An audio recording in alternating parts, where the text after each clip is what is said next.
All right, folks, what is going on? Welcome to 458 of the First and Frame Rate Show. I am VF Baller. Over here, we talk about Georgia Southern and Atlanta Falcons football. And today, we're going to talk about the Falcons because I was looking at this win against the 49ers, and I've been looking at a few other games, just going back, looking at some clips, looking at some highlights or whatever the case may be, listening to what the coaches and some of the guys saying at the press conference. This team is on an upward trend, and this is a team that nobody may want to deal with going down, later in the season. And looking at the schedule, they have like one of the easiest schedules on the in the league going forward. Now, I mean, I think I saw it somewhere on Twitter where it says they have the easiest schedule for the rest of the season. Now, the NFL is the NFL. It doesn't matter what the records say. And even though you may have the easiest schedule, they're still tough games. So we're going to look at all of this, and I'm going to give you my thoughts and opinions on, even though the schedule is what it is, the Falcons are still just getting better. So we're going to talk about that and everything under that umbrella. If this is your first time here, welcome. I can be found on YouTube and Rumble. I'm also on Anchor, Stitcher, Spotify, Apple, and Google Podcasts. I want to thank you guys for the support as of late. Covering at Georgia Southern, covering Atlanta Falcons, and watching both of these teams get better as the season go on. The Georgia Southern Eagles just done a phenomenal job of beating James Madison, and looking at the rest of their schedule, their schedule looks pretty good as that team starts to get better defensively. The Falcons, the rest of their schedule is looking very favorable to them with a few bumps in the road, but they're getting better as well. And once you look at what the Falcons are doing, it is really obvious that this coach and staff and, Coach Arthur Smith has done a really good job of getting these guys together. Year 2 of the Arthur Smith experience is really showing that what kind of identity this team should be. We was always looked at as a finesse team in the 2010s and the Super Bowl run, as well as those teams were, they played when they played at the highest level. They still was looked at as a finesse team. Not anymore. This team looks more physical. They're pushing people around. They're taking away the football. They're making sure that they're getting in position to score points. The receivers look like they want to be successful. They don't want to just go out there and put up a bunch of numbers. They want to score points. They want to win football games. And you look at a guy like Kyle Pitts or even Zacchaeus or Drake London, you look at those guys and like, okay, these guys look like the type of guys that are going to go out there and put up some big numbers. Zacchaeus is a good route runner. Drake London could do a little bit of everything. And Kyle Pitts is just a unicorn that can, not only just can do everything, but do everything very well. So, but these guys are bought in to what this team is trying to do. And when you buy in and you see results like you saw with, I would say with every game that they played this season, you're going to start believing. You're going to understand the mistakes that was there or the missed opportunities that was there and start capitalizing on those opportunities. And then you will start seeing a dominant performance, even though like there's some guys for the 49ers that was banged up. Like I said, football is football. Don't matter who's on the other side of that line. You still need to put things together to win football games. And you got guys coming in believing, guys coming off the bench like Isaiah Oliver finally getting back into the swing of things, believing what this coach has put together. Because you got to understand, Zacchaeus, I think even Isaiah Oliver, those not necessarily Coach Arthur Smith guys. Those are guys that was picked up by, if I'm not mistaken, those guys were picked up by Dan Quinn. And they bought into this. That's when you know you have a really good coach, when you can get the guys that were here before you and get them to buy in what you're doing. So now you're going to see how well these Falcons are going to continue to limit the mistakes, or you're going to see them limit the things that they can do on the field, or as far as the things that are detrimental to the team. I think that's the wrong word to use, but you know what I mean.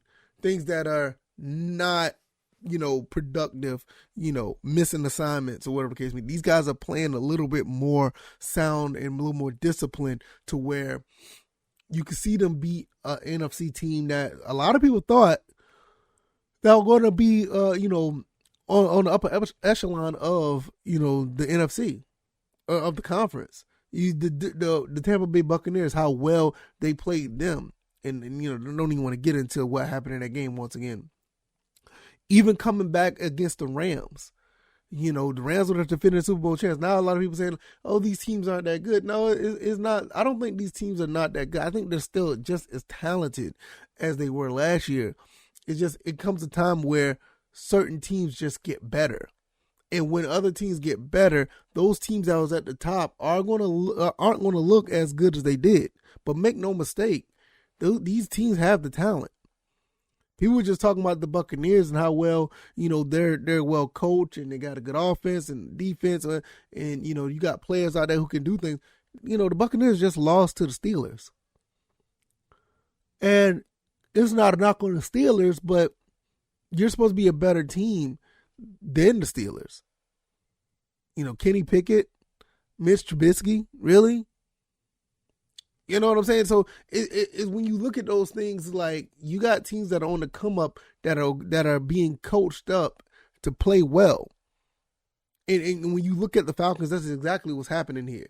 Unfortunately, we got an injury with Hayward. He's going to be on the IR.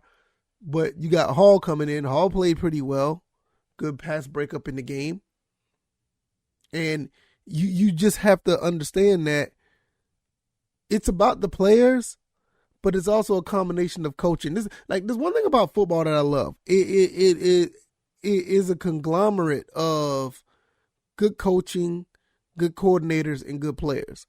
It's one thing I kind of got disinterested in other sports like basketball, for instance, and in some cases baseball too, because it's all about the players. Like with basketball, you can just put players out there and try to make it happen.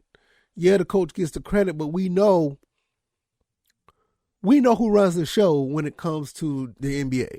It's the players. And I don't knock it. I mean, it's okay, but it's just not my cup of tea. I just love to see when guys are orchestrated to make things happen through way of leadership, by way of, coach, coordinators, or whatever the case may be. I think it makes a big difference because when you have a coach that can lead men and they put that product out there and that product goes and do exactly what is needed to win a game, it just builds character collectively around the entire team. You could tell when things go wrong when a coach is not doing well and a coach is not leading people correctly. Carolina Panthers.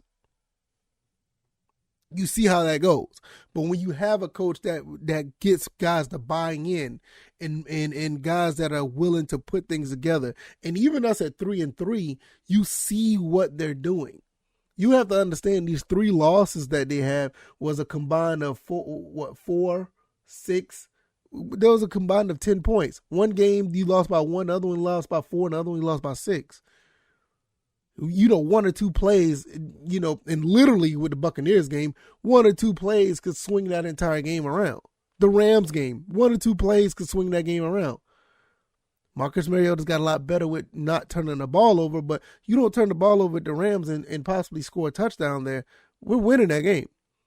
Same thing with the Saints. You don't fumble the ball, we're possibly winning that game. Even though the defense, but that just goes back to what I'm saying. It's one of the reasons why I have this picture up here now. The defense, the way they played against the 49ers, if they played that way against the Saints week 1, we're winning that game handily.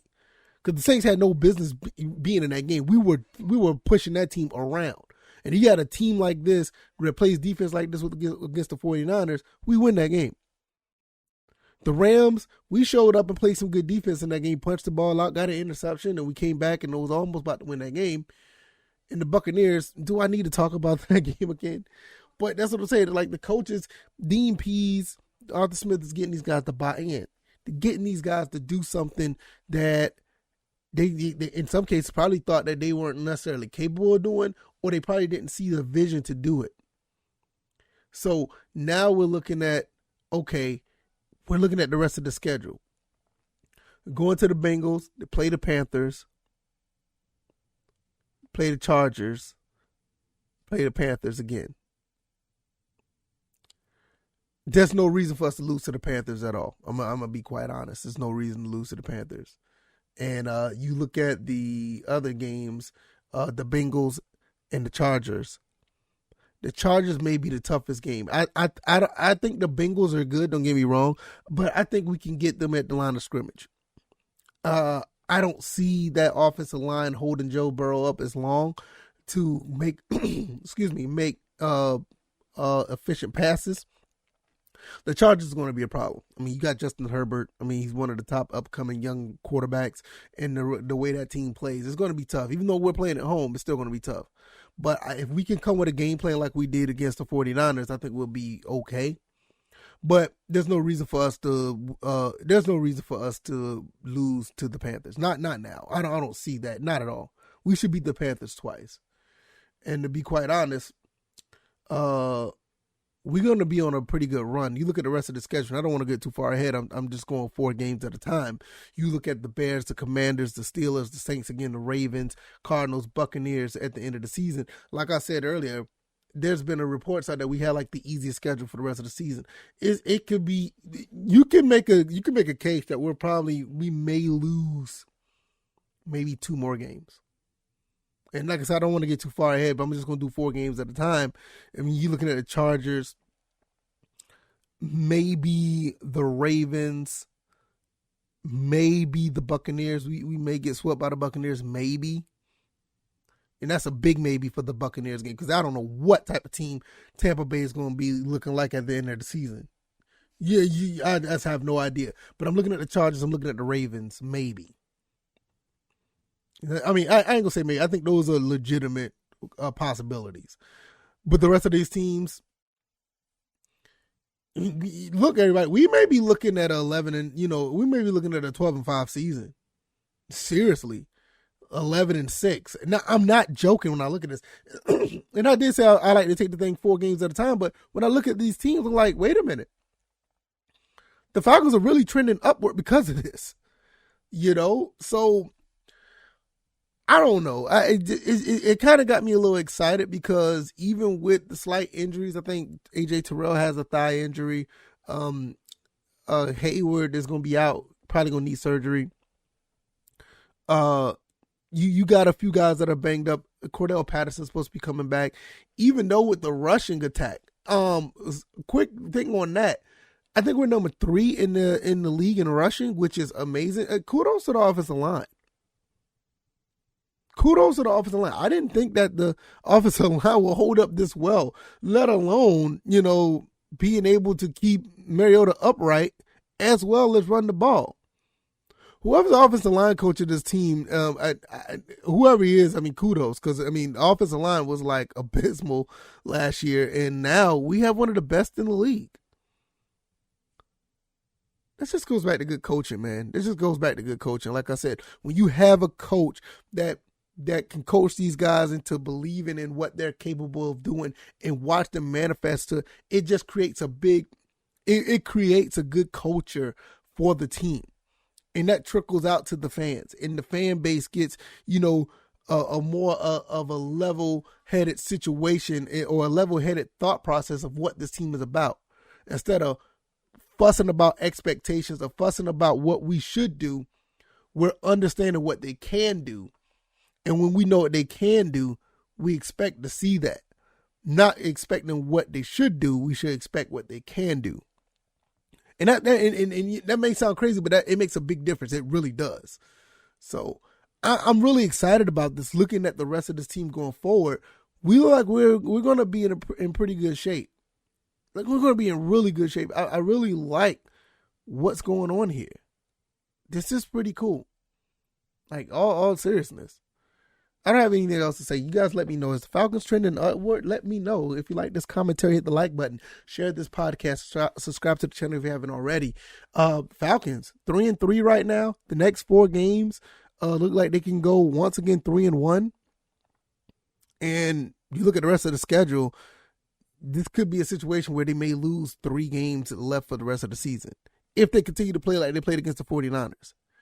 Nothing's guaranteed, and you still play NFL teams, and these guys are going to come to play every day. But when you look at the rest of their schedule, it looks very favorable for the Falcons. Kudos to Coach Arthur Smith, Dean Pease, and everyone else under that umbrella is doing a great job.